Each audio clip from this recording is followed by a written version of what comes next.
America ਦੇ ਰਾਸ਼ਟਰਪਤੀ ਜੋ ਬਾਈਡਨ ਦਾ ਇਨੀ ਦਿਨੀ ਵੀਡੀਓ ਸੋਸ਼ਲ ਮੀਡੀਆ ਤੇ ਖੂਬ ਵਾਇਰਲ ਹੋ ਰਿਹਾ ਹੈ, ਜਿਸ ਦੇ ਵਿੱਚ ਰਾਸ਼ਟਰਪਤੀ ਜੋ ਬਾਈਡਨ ਸ਼ੁੱਕਰਵਾਰ ਨੂੰ 에ਅਰਫੋਰਸ 1 ਦੇ ਇੱਕ ਜਹਾਜ਼ ਤੇ ਸਵਾਰ ਹੋਣ ਲਈ ਪੌੜੀਆਂ ਚੜ੍ਹਦੇ ਸਮੇਂ 3 ਵਾਰ ਫਿਸਲ ਗਏ।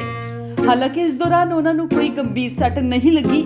ਇਸ ਘਟਨਾ ਦੀ ਇੱਕ ਵੀਡੀਓ ਸੋਸ਼ਲ ਮੀਡੀਆ ਤੇ ਤੇਜ਼ੀ ਨਾਲ ਵਾਇਰਲ ਹੋ ਰਹੀ ਹੈ।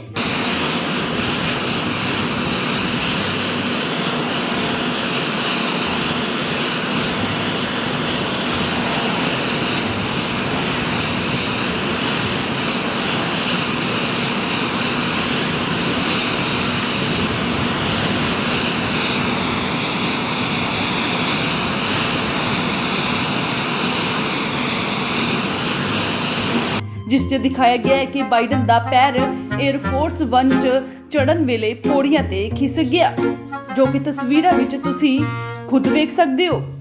व्हाइट हाउस ने एक बयान जारी करदे कहा कि राष्ट्रपति हुण 100% ठीक ने। दरअसल बाइडन अटलांटा ਲਈ ਉਡਾਣ ਭਰਨ ਜਾ ਰਹੇ ਸੀ, ਜਿੱਥੇ ਇਸ ਹਫਤੇ ਦੇ ਸ਼ੁਰੂ ਵਿੱਚ ਇੱਕ ਪਾਰਲਰ ਵਿੱਚ ਫਾਇਰਿੰਗ ਹੋਈ ਸੀ ਅਤੇ ਉੱਥੇ ਉਹਨਾਂ ਦਾ ਏਸ਼ੀਅਨ ਅਮਰੀਕੀ ਕਮਿਊਨਿਟੀ ਦੇ ਨੇਤਾਵਾਂ ਨਾਲ ਮਿਲਣ ਦਾ ਪ੍ਰੋਗਰਾਮ ਸੀ।